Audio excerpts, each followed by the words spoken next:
Ayun good morning po. Ito po yung cat cage na 3 feet yung lapad, 5 feet yung haba, 5 feet yung taas. Hindi kasama yung paa sa sukat. Standard size lang po yan. 6 layer po yan. 1, 2, 3, 4, 5, 6. Dalawa rito sa taas. Tapos may mga hagdan. Ayan. May mga hagdan po yan.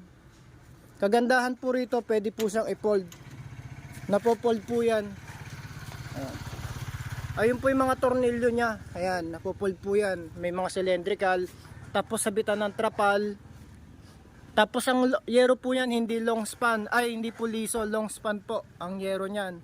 Tapos may insulation po. Ito ho, pwedeng indoor, pwedeng outdoor. Double roof po tawagin yan.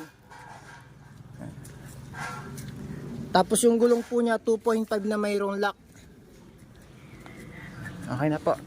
Ang price po niyan, 13.5.